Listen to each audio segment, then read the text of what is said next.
اعوذ باللہ سمیع العلیم من الشیطان الرجیم بسم اللہ الرحمن الرحیم سبحان اللہ والحمد للہ ولا الہ الا اللہ واللہ اکبر ولا حول ولا قوۃ الا باللہ العلی العظیم۔ اسرار کائنات میں روح سب سے بڑا راز ہے جس کے ادراک سے انسانی عقل ہمیشہ قاصر رہی۔ فلاسفہ نے تو کہنا ہی کیا تھا، انبیاء علیہ السلام بھی صرف اتنا کہہ کر خاموش ہو گئے کہ روح امر الہی ہے اور اس سے زیادہ کوئی نہیں جانتا۔ یہ حقیقت اب تسلیم کی جا چکی ہوئی ہے کہ ہمارے اس جسم خاکی کے اندر ایک اور جسم داخل ہے جو بخارات آبی سے زیادہ لطیف ہے۔ حقیقی انسان وہی ہے۔ یہ جسم خاکی فانی ہے اور وہ غیر فانی۔ جب ہم سو جاتے ہیں تو یہ جسم لطیف خاکی جسم سے نکل کر ادھر ادھر گھومنے چلا جاتا ہے۔ یہ دونوں جسم ایک لطیف بندھن سے باہم بندھے ہوئے ہیں اور جب کسی حادثے یا بیماری سے یہ بندھن کٹ جاتا ہے تو موت واقع ہو جاتی ہے، ورنہ نیند کے بعد جسم لطیف جسم خاکی میں واپس آ جاتا ہے۔ اس حقیقت کو قرآن حکیم یوں بیان کرتا ہے، سورۃ الزمر ترجمہ: اللہ وہ ہے جو دو طرح روحوں کو قبض کرتا ہے، موت کے وقت اور نیند میں۔ وہ مرنے والوں کی روحوں کو اپنے ہاں روک لیتا ہے لیکن باقی ارواح کو ایک خاص میعاد کے لیے ان کے اجسام میں دوبارہ بھیج دیتا ہے۔ اس حقیقت میں اہل فکر کے لیے کچھ اسباق موجود ہیں۔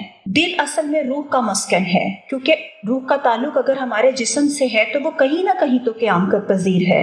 روح کا براہ راست تعلق ذات باری تعالیٰ سے ہے۔ انسان کو بنانے کے بعد اللہ پاک نے قرآن پاک میں 2 مرتبہ کہا، اور میں پھونک دوں اس میں اپنی روح میں سے۔ اس کا مطلب یہ نہیں خدا نہ خواستہ کہ ہم اللہ کی ذات کا براہ راست کوئی حصہ ہیں، ہم اللہ کے کن سے وقوع پذیر ہوئے ہیں۔ اللہ کی ذات ہر تجزیے سے اور ہر چیز سے اعلیٰ ہے، مبرہ ہے۔ ہم اس سے کوئی بھی چیز ڈائریکٹلی ریلیٹ نہیں کر سکتے، مگر روح کا تعلق کسی نہ کسی حد تک ذات باری تعالیٰ سے ہے۔ فارسی کا ایک شعر ہے، اتصال بے تکیف بے قیاس، ہست رب ناس را با جانے ناس، یعنی رب کا اتصال ہے لوگوں کی جان کے ساتھ۔ ہم اس اتصال کی کیفیت کو نہیں جان سکتے، اس کی نہ کوئی مثال ہے اور نہ ہی کوئی تشبیہ ہے کہ جس سے اس حقیقت کو بیان کیا جا سکے، اور اس تعلق کو کسی مشاہدے سے بھی بیان نہیں کیا جا سکتا۔ قرآن پاک میں اللہ پاک فرماتے ہیں، ہم تو انسان سے اس کی رگ و جاں سے بھی زیادہ قریب ہیں۔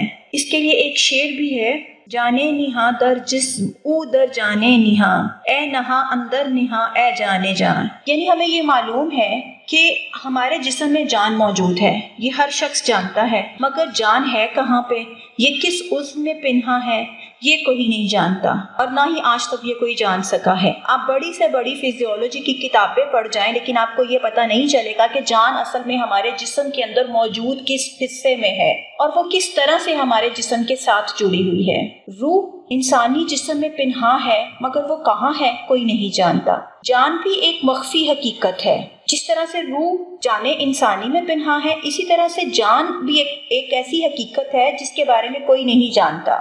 جان کے اندر روح بھی ایک مخفی حقیقت ہے، تو جو ہماری روح کے اندر معرفت رب اور اللہ کی محبت رچی بسی ہوئی ہے اور ہمیں اس کو باہر نکالنا ہوتا ہے، لیکن اس کو باہر نکالنے سے پہلے ہمیں اپنے حیوانی وجود سے باہر آنا ہوتا ہے اور اپنے روحانی وجود کو اپنے اوپر حاوی کرنا ہوتا ہے۔ اللہ کی جو محبت ہے وہ ہماری فطرت میں ہے، اور جب ہم اللہ کا ذکر کرتے ہیں تو اللہ کا ذکر اس محبت اور معرفت ربانی کو باہر نکال کر لے کے آتا ہے۔ تو اب اس کے بعد یہ بات سامنے آتی ہے کہ جو ذکر ہے وہ اپنی جگہ پہ بہت امپورٹنٹ ہے، کیونکہ ذکر ہی ہے جو کہ ہمارے حیوانی وجود کو دباتا ہے اور ہمارے روحانی وجود کو اوپر لے کے آتا ہے۔ ذکر کے بغیر ہم کچھ نہیں۔ ذکر کا قرآن پاک میں بارہا اللہ پاک نے ذکر کیا کہ میرا ذکر کرو، میرا ذکر کرو، میرا ذکر قائم کرو۔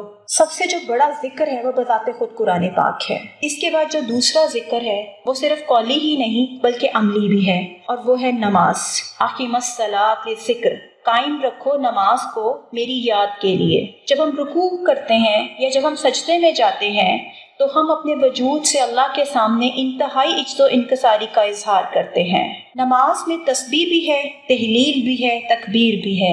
اسی لیے نبی پاک صلی اللہ علیہ وسلم نے فرمایا کہ جب سجدہ کرو تو ایسے کرو جیسے تم نے اپنا سر اللہ کے قدموں میں رکھ دیا ہے۔ اس کے بعد تیسرے نمبر پہ دعا آتی ہے۔ جب بھی ہم سبحان اللہ یا الحمدللہ کہتے ہیں تو یہ خطاب نہیں ہے، ہم کلامی نہیں ہے، یہ تکرار ہے، جبکہ دعا اللہ سے خطاب براہ راست ہوتا ہے۔ ایاک نعبد و ایاک نستعین، اے رب ہم تیری ہی عبادت کرتے ہیں اور تجھ ہی سے مدد مانگتے ہیں۔ جب ہم یہ کہتے ہیں تو ہم اللہ کے سامنے اپنے عجز کا اظہار کرتے ہیں اور اسی سے ہی مدد مانگتے ہیں، اسی سے ہی دعا کرتے ہیں اور اسی ہی کی عبادت کرتے ہیں۔ یہ بالکل ایسے ہی ہے جیسے ایک فائنائٹ ایگو انفائنائٹ ایگو کے سامنے براہ راست آتی ہے۔ الدعاء هو العبادہ، اسی لیے دعا کو عبادت کی شکل بھی کہا گیا ہے۔ دعا ذکر کثیر کی ایک مؤثر شکل ہے۔ صبح اٹھتے ہوئے دعا ہم کسی بھی وقت کسی بھی حالت میں کر سکتے ہیں۔ صبح اٹھتے ہوئے دعا ہے، گھر سے باہر جاتے ہوئے دعا ہے، گھر کے اندر آنے کی دعا ہے، کوئی اچھا منظر دیکھے تو دعا ہے، اپنے بچوں کو دیکھے تو دعا ہے،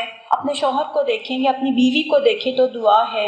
یعنی ہر چیز کے لیے نبی پاک صلی اللہ علیہ وسلم نے ہمیں دعائیں بتائی ہیں جس سے ہم ہر وقت اللہ سے ان ٹچ رہ سکتے ہیں۔ پنجابی میں کہتے ہیں ہاتھ کار ول تدیر یار ول، یعنی زندگی کا کوئی بھی کام کرتے ہوئے اللہ سے دعا کریں اور اللہ سے بات کرتے رہیں۔ کوئی بھی کام کریں، اللہ پاک نے ہمیں یہ نہیں کہا کہ ہم ہر وقت عبادت میں مشغول رہیں اور ہم کوئی کام نہ کریں، بلکہ جب بھی کوئی کام کریں اس کام میں ہم اللہ کو اپنے دل میں یاد ضرور کرتے رہیں، کیونکہ جو خالی دماغ ہے وہ شیطان کا کارخانہ ہوتا ہے۔ اگر آپ کا دل خالی ہے اللہ کے ذکر سے تو شیطان اس پہ قبضہ کر لیتا ہے۔ وہ تو ہر وقت اس طاق میں بیٹھا ہے کہ کس وقت انسان اللہ کے ذکر سے غافل ہو اور میں اس کو اپنے پیچھے لگاؤں۔ وہ ہمیشہ ہر وقت ہمارے پہ نقب لگا کر بیٹھا ہے، اس لیے ہر وقت ہمارے دل میں اللہ کا ذکر ضرور ہونا چاہیے، چاہے ہم زبان سے کریں نہ کریں، لیکن دل میں اللہ کا احساس تو پیدا کر سکتے ہیں۔ زندگی کے ہر کام کو کرتے ہوئے اللہ کو یاد تو رکھ سکتے ہیں۔ اگر ہم ایسا کریں گے تبھی ہمارا ایمان محفوظ رہے گا اور ہمارا ہر عمل جو ہے وہ درست ہوگا۔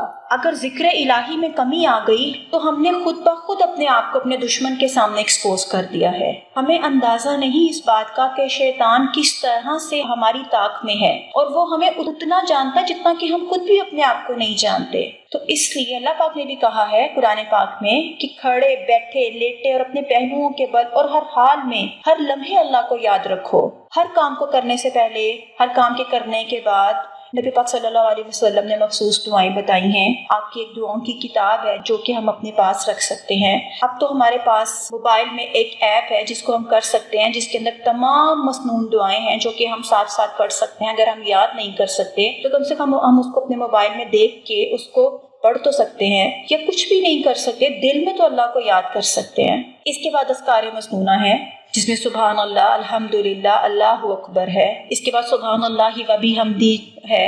اس کے پڑھنے کا اجر جو ہے وہ سونے کا پہاڑ خرچ کرنے سے بھی زیادہ ہے۔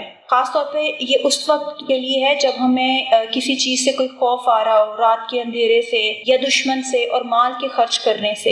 اس کے علاوہ بھی نبی پاک صلی اللہ علیہ وسلم نے ہمیں بے انتہا اذکار بتائے ہیں۔ تو کیا جس سے ہمیں پیدا کیا، جس سے ہمیں سب کچھ دیا، اس کا ہمارے پر اتنا حق نہیں بنتا کہ ہم اس کا ذکر کریں؟ اور یہ رمضان کا مبارک مہینہ ہے، برکتوں کا مہینہ ہے، رحمتیں نازل ہوتی ہیں، برکتیں نازل ہوتی ہیں، ہر طرف اللہ کے فرشتے ہیں۔ اس خاص مہینے میں ہمیں خاص اذکار کر کے اللہ کی بارگاہ میں خاص مقام حاصل کرنا چاہیے۔ پتہ نہیں ہم سب میں سے کون اگلے رمضان میں نہ ہو سکتا ہے یہ ہم سب کے پاس ایک آخری موقع ہو، تو کیوں نہ ہم اس مہینے کی رحمتوں سے، برکتوں سے فائدہ اٹھائیں اور اللہ کی بارگاہ میں خاص مقام حاصل کریں۔ اللہ ہم سب کو توفیق دے کہ ہم اس کا زیادہ سے زیادہ ذکر کریں۔ شروع میں بہت مشکل لگتا ہے، لیکن جب آپ کی زبان اور آپ کا دل عادی ہو جاتا ہے تو مشکل نہیں لگتا، خود بخود ذکر زبان سے اور دل میں جاری ہونا شروع ہو جاتا ہے۔ تو میری آپ سب سے گزارش ہے کہ زیادہ سے زیادہ اس مہینے میں اللہ کا ذکر کریں اور سب کے لیے دعا کریں۔